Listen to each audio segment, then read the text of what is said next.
Good evening, all of you. So, I would like to introduce something in economics. What is going on in current scenario?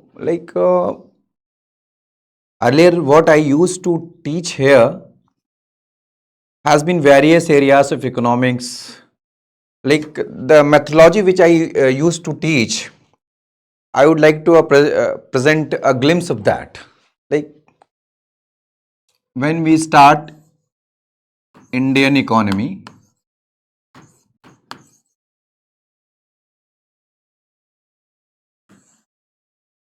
it seems Indian economy here what I have written is a word, two word, Indian and economy. But when we talk about economy, it is a bigger concept, not bigger concept, very one of the biggest concept, economy. See, this is a place. This is a place where economic activities, especially primary sector, secondary sector, tertiary sector, and miscellaneous.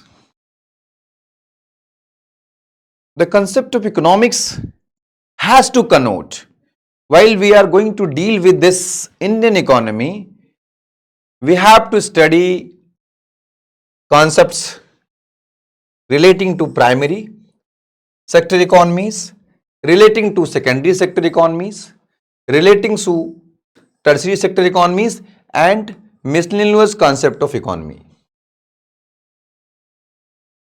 An economy provides a framework, mindset, trends, expectations of people, number of things. What is the more in economy? Economy is our visualization, our concept.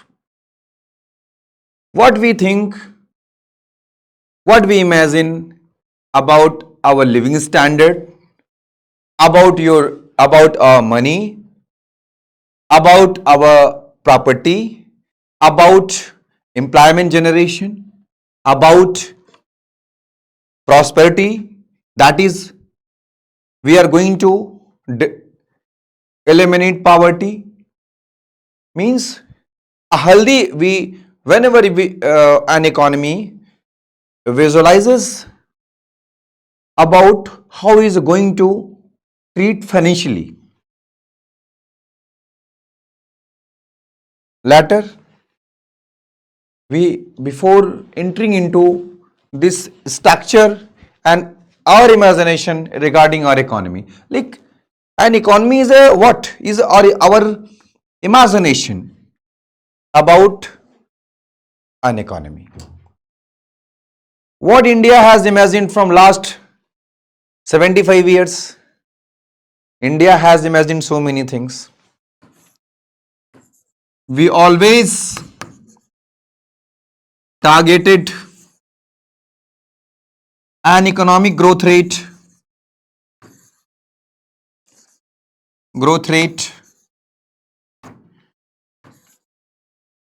which would be more than 8%. It may happen sometimes we have achieved this target, another time we haven't achieved the target, but it doesn't mean we don't have imagination, but we have imagination. What is the same thing? An economy has an imagination of achieving 8% economic growth or more than this.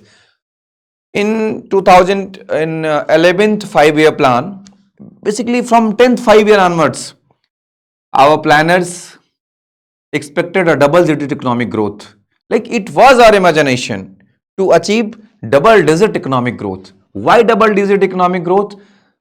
At that time, we have number of economic and social problem, poverty, unemployment, generation, still we have, but at that time, to catering all such problems, to tackling all above problems, our economists, our planners, especially planning commission, targeted a double digit growth that was 10%. 10% growth was to be for that time, and a type of economic growth which is inclusive means that time our economic growth was going to target poverty alleviation, employment generation, equity. These have been our imagination, like our economic imagination means our economy, Indian economy wanted elimination of unemployment, you can say reduction of unemployment, elimination of poverty or reduction of poverty, providing employment opportunities, providing number of opportunities to number of peoples, number of like educational opportunity, like social sector participation opportunities, banking sector participation, like financial inclusion was another target at that time. There has been a need. Our financial structure needs to be inclusive. People should be given a participation in financial system. This was the imagination of that time.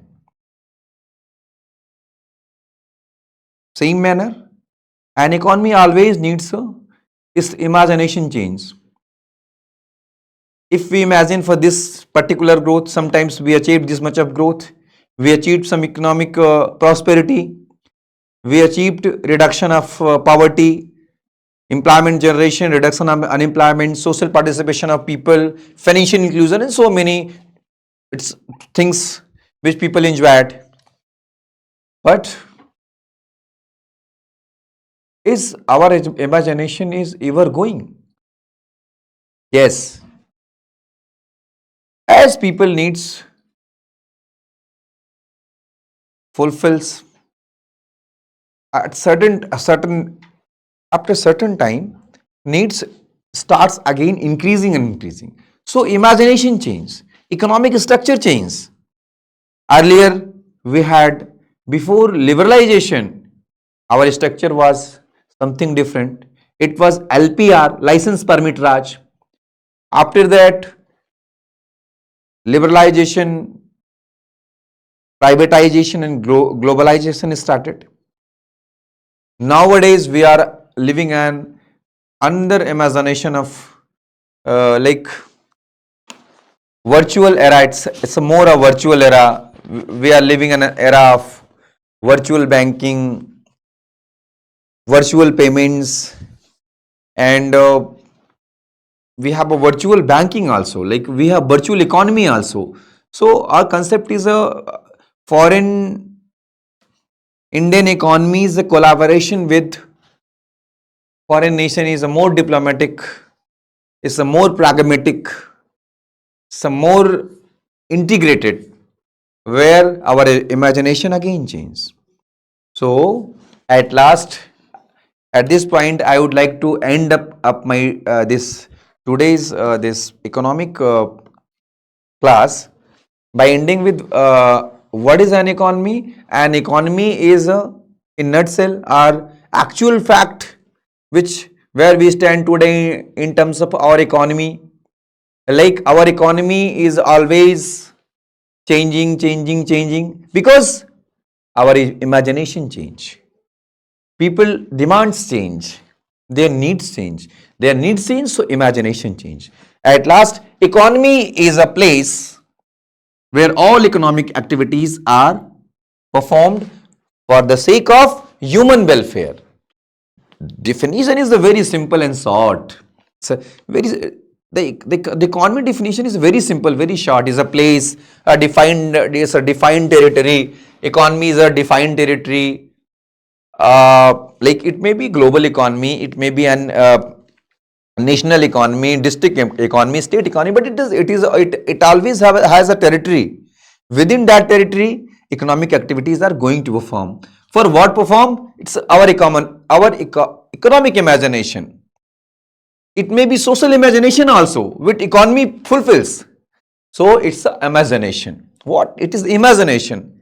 Economy, what we imagine, how we want to behave this much of financially. This is what. When you are going to appear in UPSC examination, what would be your behavior in writing economic answers?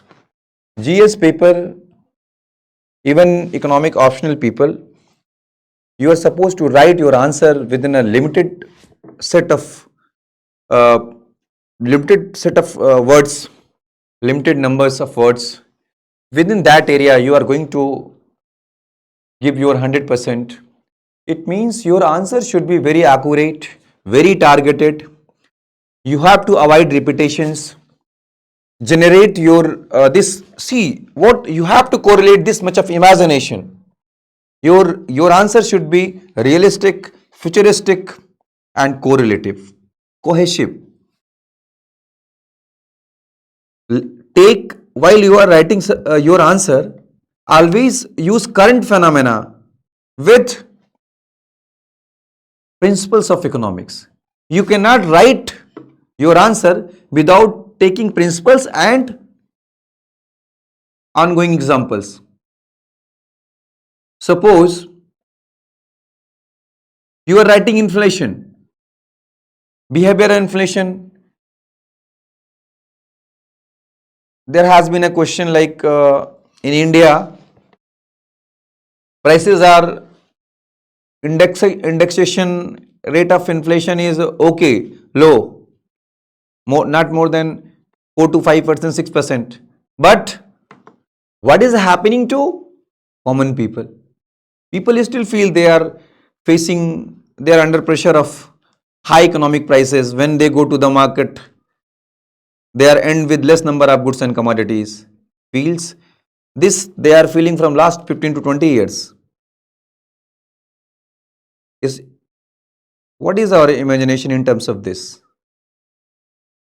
People imagine they should go to the market with this amount of money and they should buy that amount of goods and commodities. Means they should always be left with some consumer surplus. Consumer surplus, a concept was given by Marshall, an economist, neoclassical economist. If you are enjoying consumer surplus in your buying, your economy is performing better. It is our imagination in terms of our economy. If you are able to save some penny in your every buying, you are closing to prosperity. Your saving, capital formation and investment will go on high. There would be production. Consumption again will be increasing. So, this is imagination. It will also, if prices are okay, it will also deal with poverty elimination also. Thank you. Thank you for this. So, you have to write your answer in this manner. It should be what? Targeted. Again, I am telling you, though your answer should be more targeted, cohesive, not repetitive. Don't repeat a line what you have already said. If suppose you are writing your answer, something you have written on a first line, don't repeat it on second line or fourth line or even last of the line, last of the question, answer. Don't repeat. Repetition irritates those who checks your copy. So avoid repetition. Don't deviate yourself from the what is going to be asked. Thank you.